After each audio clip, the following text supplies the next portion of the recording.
Love Serye TV. Miserable proposal to my ex. Tunghay na po natin ang ikawalong bahagi.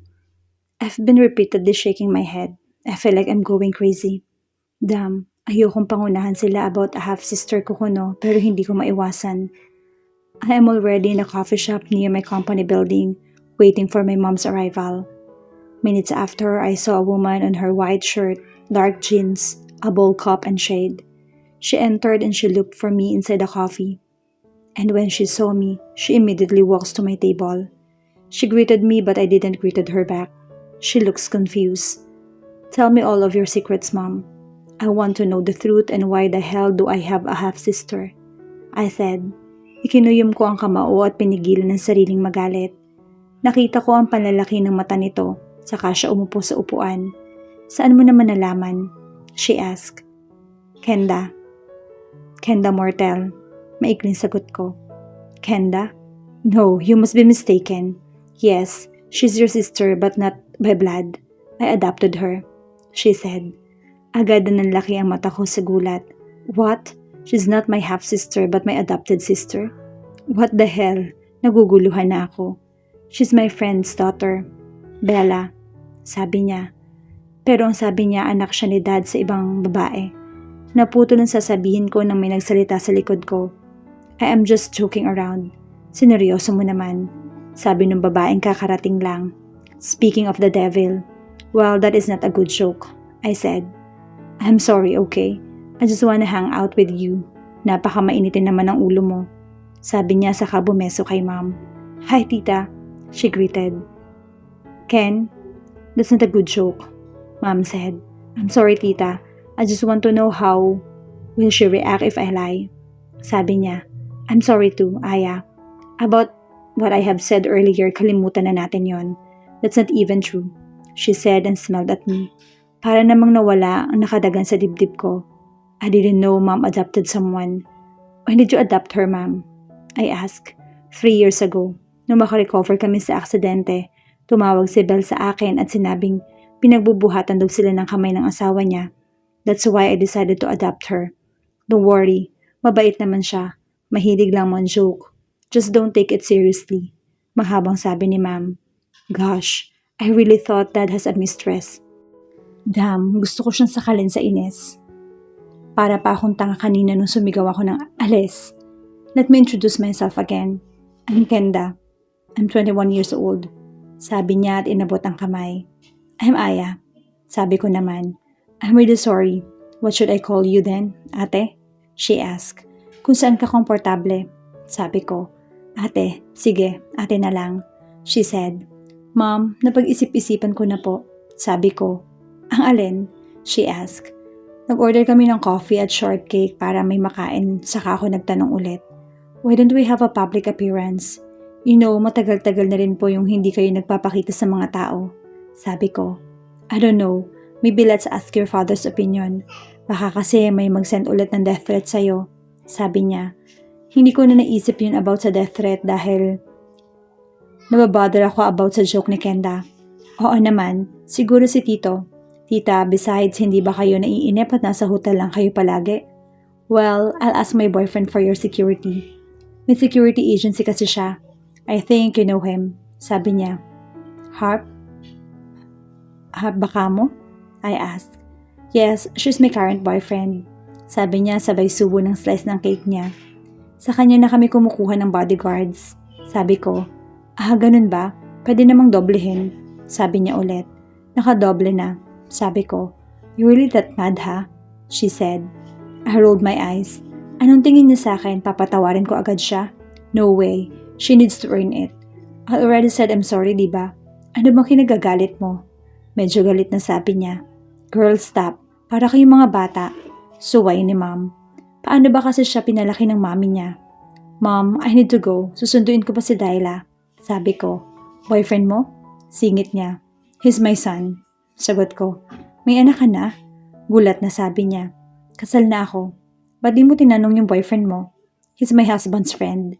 Sagot ko ulit saka na tumayo. Nag-iwan ako ng bill sa lamesa. Uwi na ako, Ma'am. Bye. Sabi ko saka humalik sa pisngi niya. I tapped Kenda's shoulder too. Uwi na ako, bata. Panunuya ko saka na tumalikod at naglakad palabas. Narinig ko pa itong sumigaw ng hindi ako bata. Sigaw niya. Umiling-iling na lamang ako bago pumara ng taxi. Nang makasakay sa taxi, biglang tumunog yung phone ko. Kinuha ko yun sa purse na dala ko. Unknown number calling. Hello? Pati ko. Can you still manage to smile if you hear your son's voice? Sabi ng boses sa kabilang linya. Who's this? I asked. Your parents are tough enough, huh? Natakasan pa nila ang patibong ko noon. Well, today I'll make sure to end your son's life kapag hindi ka sumunod sa mga gusto ko. Sabi niya. Ano bang pinagsasasabi mo? Nasaan ang anak ko? Sino ka? Sigaw ko. Hindi ko inalintana ang tanong ng taxi driver sa akin kung okay lang ba ako. Let's play a game, Aya. Sabi niya. Huwag mo akong Mama, tulong po. Agad na tumulo ang luha ko nang marinig ang boses ng anak ko. Dahila, anak? Sigaw ko ulit. Please, huwag mong sasaktan yung anak ko, parang awa mo na. Umiiyak na sabi ko. I won't hurt him unless papayag ka sa gusto kong mangyari. Sabi niya, ano bang gusto mo? Sabi ko, divorce your husband at makakauwi ka ng ligtas. Ganon din ang anak mo. Sabi niya, I froze on my seat. The options. It's unfair. Hindi ko siya pwedeng hiwalayan. Sabi ko, why not? I cannot define if it's she or he. Magkahalo kasi yung boses nito. Marin kong ipinikit ang mata. Damn, I can't decide which of the two. Give me some time to think, I said. Sure dear, bukas ng umaga kapag hindi mo pa masabi ang sagot. Bukas, boom, narinig ko ulit ang sigaw ni Dayla. That bitch. Kapag talaga nasaktan ng anak ko, papatayin ko siya, mga pababae man o lalaki. Hindi ko napansing nakatigil na pala ang sasakyan sa harap ng hotel building namin. Nag-text ulit yung unknown number. Don't try to tell this to your husband or else alam mo na kung anong magagawa ko. Napag-isip-isip ko na rin, masakit man pero kailangan. Nakauwi na ako sa penthouse namin. Nagulat nga ako nang madatnan si Gio na nakaupo roon. Where's Dayla? Hindi mo ba kasama? He asked. I don't know. I broke down in tears at naupo sa sahig. Umiyak ako ng umiyak. Ano nangyari, Aya? He asked at hinawakan ako sa balikat. Gio, we need to divorce. Kailangan nating maghiwalay. Sabi ko habang umiiyak. What now, Aya? Where's my son? He asked. Hindi na kami uuwi rito. I decided to go back to States together with Dayla. Kaya kailangan na nating mag-divorce, Gio. Sabi ko sabay tulak sa kanya ng bahagya. Tell me your reason why do we have to divorce?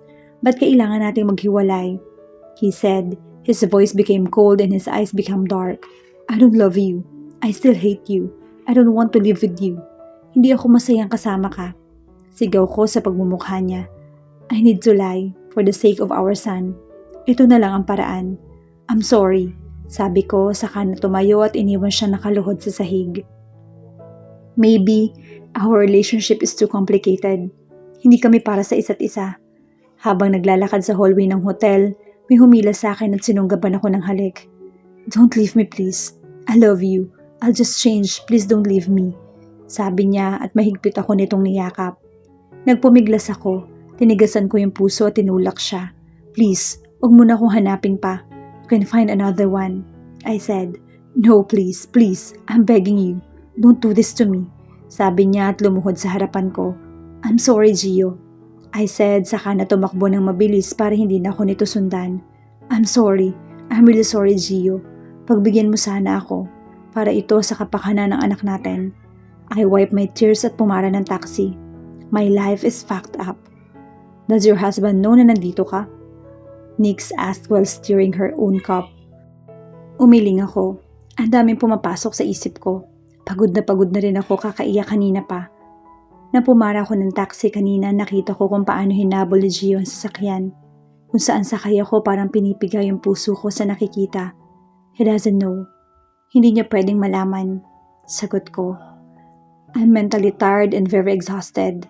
The caller didn't call me back after I sent the text message saying I am divorcing Gio to save my son. Ang hirap magdesisyon. Siguro nga una pa lang, hindi na dapat kami in arranged marriage. Madaming humahad lang, hindi ko alam kung bakit. Nag-away ba kayo? You know, I'm your best friend. You can tell me anything. I will listen. Sabi niya at hinawakan yung kamay ko. Agad namang nagsitayuan. Yung balahibo ko at nagsituluan ng luha ko. Nix, my voice broke as I called her name. What is it, Aya? Come on, tell me. Lumipat siya at niyakap ako. Kinidnap si Dhyla. I said, What? Sigaw niya. Buti na lang at wala si Chad. Gabi na at nandito kami sa kondo niya sa isang 5-star hotel. They didn't ask for ransom. May kondisyones lang sila. Sabi ko at hindi ko mapigilang hindi mapahikbi. Curse them. Pati ba naman bata idadamay nila? Galit na sabi niya. She wiped my tears using the back of her hands. Stop now. Aya, dapat sinabi mo na lang ito sa asawa mo. Sabi niya at pilit na pinapakalma ang sarili. No, hindi niya dapat malaman. Masisira lamang ang desisyong ginawa ko. Sabi ko sabay harap sa kanya at hinawakan yung kamay niya. Ano bang desisyon mo? Tanong niya. Makikipag-divorce ako kay Gio para mailigtas ko si Dhyla. Sabi ko, nasapo niya ang noo. Aya naman, may paraan pa. Walang magagawa ang pakikipaghiwalay mo sa kanya sa pagligtas mo sa anak niyo. Ano pang silbi ng pagpapakasal ninyo kung hindi niyo sabay hahanapin at haharapin ang problemang dumarating? Pangaral niya sa akin. Huwag kang umiyak dyan. Para kang tanga. Kaninong desisyon ba ang bumalik uli sa Pilipinas para magsimula ulit? Hindi ba't ikaw? Sabi niya. Pero hindi naman kasama sa plano ko ang malaman ni Gio na may anak kami. Sabi ko sa bayo ko. Oo nga, yun na nga eh. Hindi ba ang sabi mo, siya mismo nagpahanap sa inyo? Maybe he really wanted to live with you. And you said arranged marriage lang pero bakit kailangan ka pa niyang ipahanap para pakasalan ulit kung alam niya naman na sa papel lang kayo may kasal? Sabi niya ulit, nakatayo na siya at nakapamaywang sa harap ko. You know what, Aya? You should go home and fix things with your husband. You can save your son. Kung kayong dalawa ang gagawa ng paraan kung paano. Hindi mo kasi naiintindihan, Nix. Sabi ko, alin bang hindi ko maintindihan? Ang kasal niyo o ang desisyon mo? She said, pinili kong hiwalayan siya kasi yun ang kondisyones nila. Yun ang gusto nila kapalit ng buhay ng anak ko. Sabi ko, umiling-iling lamang siya. You should understand what I'm trying to say to Aya. Sabi niya sa akin, call that fucking kidnapper and tell them to cut their asses off. Before I do. Sabi niya, Nix. Banta ko. Try to disobey me, Aya. You'll see. Damn. I just fucking forget that she's the girlfriend of the boss of the underground organization. I'll call Boss and tell him to locate the kidnapper's location. Well, get Dhyla to them safely. I promise. Sabi niya at niyakap ako. I'm sorry, Nix. Nakalimutan ko kung gaano ka kahalaga sa akin. Thank you, I said politely. Go and kick your ass off my condo and fix things with your husband. I'll call you when we already locate your son's location. Sabi niya, tinulak-tulak ako palabas sa kondo niya. Nasa may pintuan na kami nang may kumatok sa pinto. Binuksan ni Nix ang pinto at agad na bumungad sa amin ang boyfriend niya. Good evening. Maikling bati ko. Good evening. Bati rin ito pabalik. Gosh, napaka-cold naman ang aura ng lalaking to. Tao ba talaga to? Babe, I have something to tell you. Sabi ni Nix sa kahinila ang braso ng nobyo. What is it? Lumambot ang ekspresyon ng mukha nito. Mukhang nasa tamang tao ang best friend ko ah. Umuwi ka na, Aya. Baka nag-aalala na yung asawa mo. Sabi naman ni Nix. Nagkibit-balikat na lamang ako bago umalis sa kondo niya at iniwan sila. Sumakay na ako sa elevator at nagantay na umabot sa ground floor. Pumara ako ng taxi na makalabas sa hotel saka sinabi sa driver ang location ko. Nasa taxi na ako nang biglang may tumawag. Tiningnan ko muna ang caller ID bago ko sinagot. Gio's calling. Kumunot yung noo ko at tiningnan ang oras sa phone. 10 p.m. na and I'm sure tulog na ito sa ganitong oras. Sinagot ko ang tawag. Hello? Bati ko sa kabilang linya. Hello? Ikaw ba si Mrs. Valencia? Tanong nung nasa kabilang linya. I think isa siyang staff sa bar. Yes, ako po. Sagot ko. Kasi po mamang asawa niyo lasing na po at nakatulog na dito sa bar. Pwede niyo bang puntahan? Sabi niya. Sige, pupunta na ako dyan. Saan ba yan? I ask. Jim's Heaven po. Sabi niya. Okay, yun lang naman ang tugon ko. Bago binaba ang telepono at sinabihan ang drivers na doon kami pumunta. Nasa harap na ako ng entrance ng bar. Hinanapan pa ako ng ID or anything para makapasok roon. Napaka-strict naman. I gave the bouncer my driver's license saka nag-antay na lang ng ilang minuto. I'm sorry, Mrs. Valencia. Pwede na po kayong pumasok. Kinuha ko ang driver's license sa kamay niya saka na pumasok. Inayos ko muna yung buhok at mukha ko bago hinanap yung asawa ko.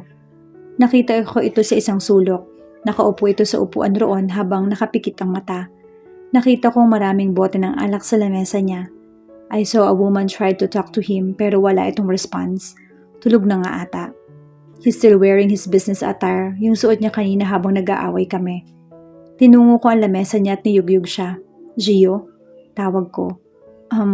Tanging ungo lang nito ang sinagot sa akin. Gio, come on, let's go home. Sabi ko. Are you my aya? Sabi niya at dinilat ang mata. Pumunga ito habang nakatitig sa akin. Oo, si Aya to. Tara na, uwi na tayo. Sabi ko, you're not going to leave me? Sabi niya at umayos ng upo. Malungkot itong umiti sa akin. Please, I'm begging you don't leave me, Aya. I love you so much. I love you. Paulit-ulit na sabi niya. Hindi ko mapigilan ang pag-iyak. I love you too. Come on, let's go home. Sabi ko at inalalayan siyang makatayo. Nagtawag ako ng isang bouncer para tuluyan ako. Matulungan. Saka ko hinagilap ang susi nito ng kotse. Nag-iwan din ako ng bill sa lamesa niya bago umalis. Hinanap ko sa parking lot ang sasakyan niya. Thank you. Pasasalamat ko sa bouncer na tumulong. Tumango lamang ito bago umalis. Nasa passenger seat na siya habang ako naman umikot sa driver's seat. Pinaandar ko na ang sasakyan bago iyon iminaanoobra papunta sa hotel na pagmamayari niya. Aya, please don't leave me, baby. I'm sorry. I'll change, just don't leave me. Yan lang ang paulit-ulit na sinasabi niya habang nagdadrive ako papunta sa hotel. Inihinto ko muna ang sasakyan sa gilid malapit sa parking space ng hotel saka siya hinanap. Nakaharap din ito sa akin. Mapungay pa rin ang mata niya. I gave him a peck on his lips just for him to shut up. But instead of peck, he grabbed my nape and pulled me him. He kissed me passionately at tinugon ko naman ang halik niya. Gusto kong magpaka-selfish. Sa ngayon, I want to be happy. I want him. I fucking want him. Tinanggal ko ang seatbelt na suot saka umupo sa kandungan nito habang naghahalikan kami. His kisses went down to my jaw, down to my neck. I tilt my head to give him more access. Hindi ko mapigilang hindi mapaungol ng sipsipin nito yung balat ko. Bumalik ulit sa labi ko yung labi niya. Sa kanya dahan-dahang inalis yung saplot ko pero pinigilan ko kaagad siya. This is a public place. Pwede naman sa kondo. Sagot ko at nag-drive na ulit papunta sa parking space. Lumabas ako ng sasakyan at inayos ng suot. Saka naka-office attire pa rin ako kagaya kanina. Nawala ata ang kalasingan niya dahil siya na mismo naglakad at nagbukas ng sariling pinto. Lumapit ito sa akin at hinapit ako sa bewang. Alam mo bang ayoko sa lahat yung binibitin ako? Pulong nito sa tenga ko na nagpatindig ng balahibo sa bato ko. I don't care if it's public place. If we started again later, I won't stop myself from pleasuring you. I'll mark every part of you because you're mine. Mine and only mine. Sabi niya at sinunggaban ako ng halik. Sinagot ko naman iyon pero agad ding naghiwalay ng tumunog ang elevator. Pumasok na kami doon at saka nagpahatid sa penthouse niya. Maybe this is really what I want. I only want him to. It's only him.